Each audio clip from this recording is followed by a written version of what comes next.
الحمد لله رب العالمين، والصلاة والسلام على سيد الأنبياء والمرسلين وعلى آله وأصحابه أجمعين، أما بعد. فقد قال الله تبارك وتعالى في القرآن المجيد والفرقان الحميد: فأعوذ بالله من الشيطان الرجيم، بسم الله الرحمن الرحيم. من يطع الرسول فقد أطاع الله ومن تولى فما أرسلناك عليهم حفيظا. فقال الأعرابي: يا رسول الله صلى الله عليه وسلم، متى الساعة؟ قال رسول الله صلى الله عليه وسلم: ما عادت لها؟ فقال يا رسول الله صلى الله عليه وسلم: ما عادت لها كثير صيام ولا صلاة ولا صدقة، ولكني أحب الله ورسوله. فقال رسول الله صلى الله عليه وسلم: أنت مع من أحببت، أو كما قال عليه الصلاة والسلام. میرے بزرگوں اور محترم بھائیوں، اللہ رب العزت نے امت محمدیہ صلی اللہ علیہ وسلم پر بے پناہ کرم اور احسانات فرمائے ہیں، اور یہ جتنی بھی اس امت کو خصوصیتوں سے نوازا گیا ہے، اتنی زیادہ اب سے پہلے امتوں کو، یعنی رسول اکرم صلی اللہ علیہ وسلم کے امتیوں کو چھوڑ کر کے اس سے پہلے امتوں کو نہیں نوازا گیا. یہ آپ صلی اللہ علیہ وسلم کے برکتوں کا نتیجہ ہے. آپ صلی اللہ علیہ وسلم کی جو افضلیت ہے، اللہ رب العزت نے اس افضلیت کی بنیاد پر اس امت پر بھی رحم فرمایا، اس امت پر بھی اپنا کرم فرمایا ہے. اگر ہمارے اوپر اللہ رب العزت کی اتنی نوازشیں ہیں اور رسول اکرم صلی اللہ علیہ وسلم کا اپنی امت سے بے پناہ پیار ہے، تو ہمارا بھی یہی تقاضا ہونا چاہیے کہ ہم بھی کچھ اس بات کا احساس اپنے سینوں میں اتاریں کہ جس پیارے نبی کی امت کو اللہ رب العزت نے پہلی امتوں سے بالکل الگ تھلگ رکھا، چاہے وہ عبادات کے سلسلے میں ہو اور چاہے دیگر کاموں میں ہو، اس لیے کہ پہلی امتوں کے لیے عبادتیں بھی بڑی دشوار گزار ہوا کرتی تھی، اور اس امت کے لیے بہت زیادہ مشکلوں کی چیزیں اس کے سر پہ نہیں ڈالی گئیں، بلکہ بڑی آسانیاں پیدا کر دی گئی ہیں. اب جب اتنی آسانی ہے تو ہمارے لیے بھی یہ ضروری ہے کہ جس نبی کے ذریعے سے، جس رسول کے ذریعے سے ہمارے لیے اللہ رب العزت نے آسانیاں پیدا فرما دی ہیں اور نیکیوں اور ثواب میں بہت زیادتی کر دی گئی ہے، تو ہم کو بھی ان کے کچھ حقوق کو ادا کرنا چاہیے.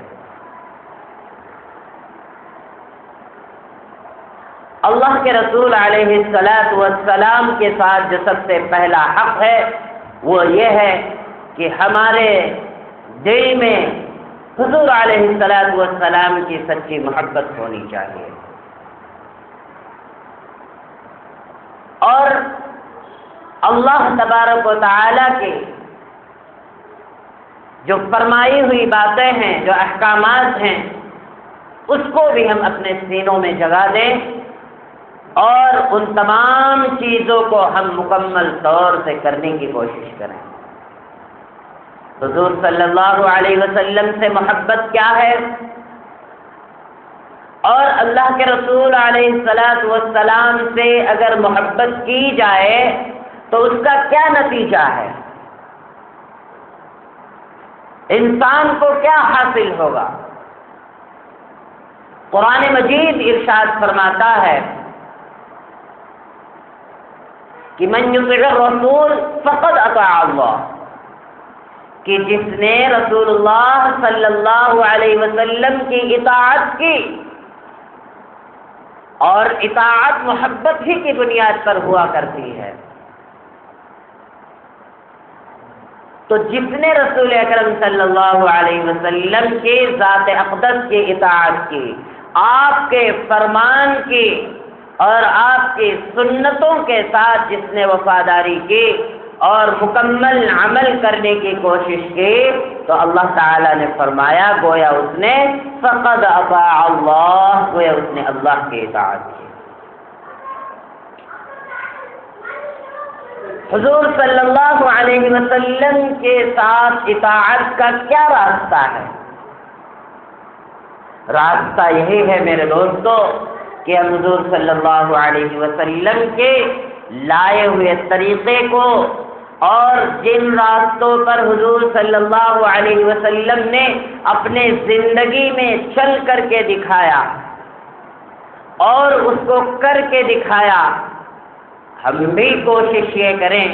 کہ ان راستوں کو اپنائیں، اور ہم کوئی ایسا راستہ نہ چنیں جس پہ رسول اللہ صلی اللہ علیہ وسلم نے نہ چلا ہو یا پھر منع فرمایا ہو، کوئی ایسا راستہ ہم نہ چنیں۔ اور جب اس طرح کی ہماری پیروی ہوگی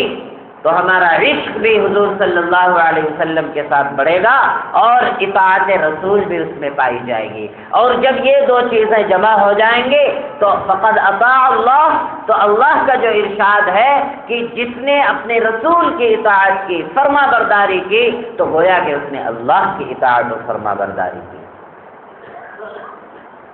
تو یہ زندگی کے لمحات کو ہم بے فکری میں نہ گزاریں، بلکہ ہماری یہ کوشش ہونی چاہیے کہ ہمارے زندگی کا ایک لمحہ بھی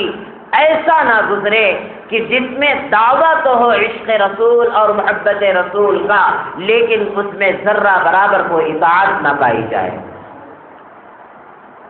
ایسا بالکل نہیں ہونا چاہیے، ہرگز نہیں ہونا چاہیے۔ اور جس نے اطاعت کر لیا، سچے معنوں میں حضور علیہ السلام سے محبت فرمائی اور اس طرح سے دنیا سے گزر گیا، چلا گیا اپنی زندگی یہاں پوری کر کے، تو اللہ رب العزت اس کو رسول اللہ صلی اللہ علیہ وسلم کے جنت الفردوس میں رفاقت فرمائیں گے۔ اور کون انسان نہیں چاہتا ہے کہ ہم حضور صلی اللہ علیہ وسلم کے معیت اور رفاقت مل جائے؟ کون نہیں چاہتا ہے؟ اس لیے کہ رسول اللہ صلی اللہ علیہ وسلم کی ذات اقدس آپ کے دیدار کے لیے تو فرشتے بھی بے چین رہا کرتے ہیں، اور ہم اور آپ بھی سوچتے ہیں کہ کاش مجھے خواب ہی میں دیدار حضور علیہ السلام کے چہرے انور کا ہو جائے۔ اور آپ حج کے ایام میں دیکھتے ہوں گے کہ لوگ کتنے دیوانے ہو جاتے ہیں کہ جا کر کے صرف گنبد خضرا کی زیارت اور آپ کے روضہ اطہر کی زیارت کے لیے لوگ بے چین ہوتے، لیکن بنفس نفیس آپ کا چمکتا ہوا چہرہ اگر جس کو دیکھنے کی خواہش ہو تو کون جنت کی تیاری نہیں کرے گا؟ شاید وہی حضور صلی اللہ علیہ وسلم کی ذات سے محبت نہیں سمجھ پاتا ہوگا جس کے سینے میں ایمان برائے نام موجود ہوگا. اس کو کوئی پرواہ نہیں ہوتی ہوگی کہ حضور علیہ السلام سے محبت کیا ہے. محبت میرے دوستو یہ نہیں کہ صرف بیٹھ کر کے محبت ہے، مجھے عشق ہے جناب رسول اللہ صلی اللہ علیہ وسلم کی ذات سے. آپ کے احکامات کی پیروی کرو، اطاعت کرو، خود بخود وہ چیزیں ہمارے سینوں میں پیدا ہوتی چلی جائیں گی. لیکن جو انسان اہم عبادتوں سے اگر دور رہا تو اس کو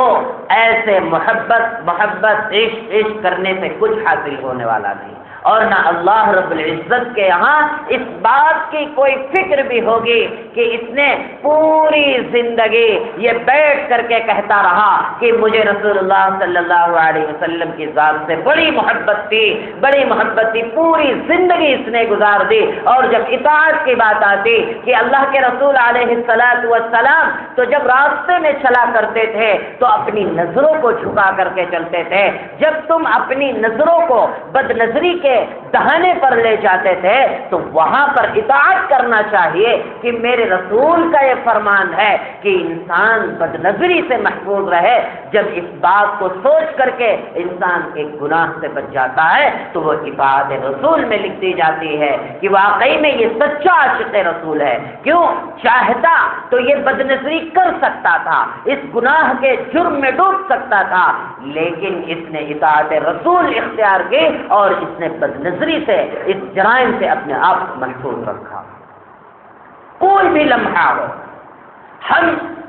کہیں بھی کچھ کر رہے ہوتے ہیں، تجارت انسان کرتا ہے، کسی بزنس میں ہے، اس کے جھوٹ بولنے کی عادت ہو گئی ہے، وہ کہتا ہے کہ میرا تجارت بغیر جھوٹ کا نہیں چلتا ہے، لیکن ایک دن اس کو خیال یہ آتا ہے کہ بھائی جھوٹ تو میرے نبی نے منع کیا ہے اور میں تو سچا عاشق ہوں اپنے نبی کا، تو میں جھوٹ اپنے تجارت میں کیسا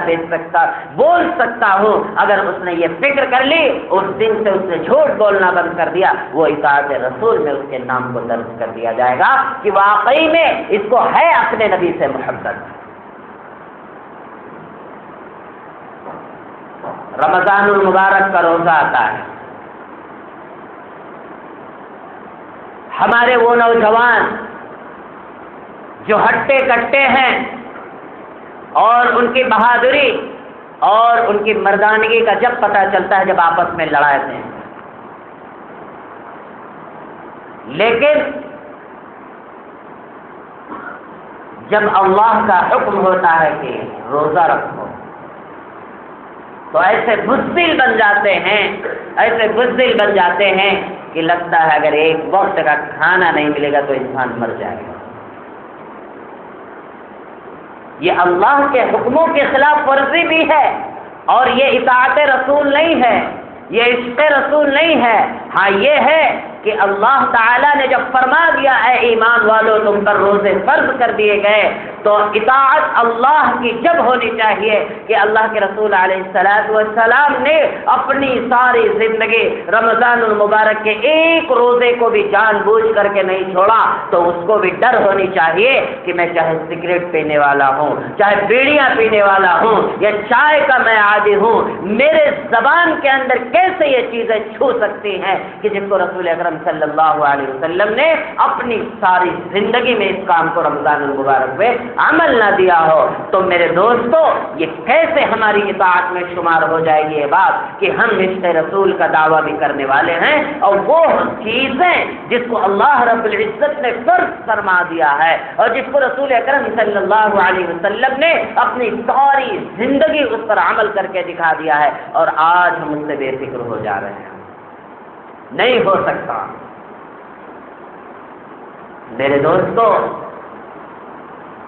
اللہ کے رسول علیہ السلام کی سچی محبت ہمارے سینے میں آ جائے اور جو شاعر اسلام ہیں ہم اس پر پابندی کر لیں تو رسول اکرم صلی اللہ علیہ وسلم کی معیت جنت الفردوس میں ہم سب کو مل سکتی ہے. ایک شخص حضور صلی اللہ علیہ وسلم کی خدمت میں حاضر ہوتا ہے اور عرض کرتا ہے یا رسول اللہ صلی اللہ علیہ وسلم قیامت کب آئے گی؟ تو حضور صلی اللہ علیہ وسلم نے ارشاد فرمایا ارے بھائی تم قیامت آنے کی بات پوچھ رہے ہو، کچھ تیاری بھی ہے؟ کچھ تیاری بھی ہے یا صرف قیامت کی آئے دنیا ختم ہو معاملہ ختم ہو؟ ایسا تو نہیں، کچھ تیاری بھی ہے کہ یہ دنیا ختم ہو جائے گی، اعمال بھی بند اور ہمارے بھی جتنی نیکیاں ہیں یا برائیاں ہیں سب میں جو اللہ کے دفتر میں جمع ہے کل کھول کر کے نکالی جائیں گی، تو ہم کو کچھ جواب دینا ہے۔ تو اللہ کے رسول علیہ السلام نے ارشاد فرمایا کہ کچھ تیاری بھی ہے۔ تو اس نے جواب دیا اللہ کے رسول علیہ السلام زیادہ کچھ تیاری نہیں ہے، لیکن میرے زندگی میں نہ زیادہ نماز ہیں، نہ روزے ہیں، نہ صدقات و خیرات ہیں، لیکن ایک چیز جو ہے وہ یہ ہے کہ اللہ کے رسول اور اللہ تعالیٰ کی محبت میرے سینے میں ہے۔ وہ انسان پوچھتا ہے یا رسول اللہ صلی اللہ علیہ وسلم متی الساعہ، قیامت کب آئے گی؟ حضور علیہ السلام نے ارشاد فرمایا ما عادت لہا، اے انسان پوچھنے والے کیا تجھے کچھ تیاری بھی ہے؟ تو اس نے کہا یا رسول اللہ صلی اللہ علیہ وسلم ما عادت لہا کثیر صیام، کہ اللہ کے رسول علیہ السلام میرے پاس زیادہ نفلی روزے نہیں ہیں، ولا صلاۃ، اور میرے پاس بہت زیادہ نمازیں یعنی فرض نماز کو چھوڑ کر کے جو نوافل ہونی چاہیے، جو ایک بندہ کھڑا ہو کر کے اللہ کے قریب پہنچنے کی جو کوشش کرتا ہے کہ تنہائیوں میں کھڑا ہو نوافل پڑھنے والا ہو، چاہے وہ چاشت ہو، چاہے وہ اشراق ہو، چاہے وہ اوابین ہو یا صلاۃ التسبیح ہو یا اور دیگر تہجد کی نمازیں ہوں۔ اس نے کہا اللہ کے رسول علیہ السلام فرض نمازیں تو میرے پاس ایسی ہیں کہ میں نے کبھی قضا نہیں کی، لیکن دیگر نمازیں میرے پاس اتنی نہیں ہیں،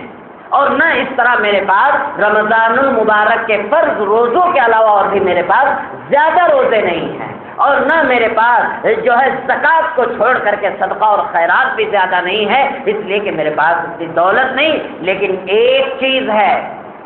وَلَكِنِّي أُحِبُّ اللَّهَ وَرَسُولَهُ، کہ میں اللہ کی اور اللہ کے رسول کی محبت میرے سینے میں کوٹ کوٹ کر بھری ہوئی ہے۔ تو حضور علیہ السلام نے ارشاد فرمایا انت مع من احببت، بس تیرے لیے میری رفاقت کے لیے یہی کافی ہے کہ تو زندگی میں شعائر اسلام کو نہیں چھوڑا، نہ تو نے نماز کو چھوڑا، نہ تو نے روزہ کو چھوڑا، اور نہ تو نے صدقات و خیرات کو چھوڑا۔ ہاں اگر نوافل طریقے سے نہیں کر پایا کوئی بات نہیں، لیکن اپنی پوری زندگی ان چیزوں کو جس کو تو کرتا آیا کبھی مت چھوڑنا۔ انت مع من احببتا، تجھے جنت میں ضرور میری رفاقت نصیب ہوگی۔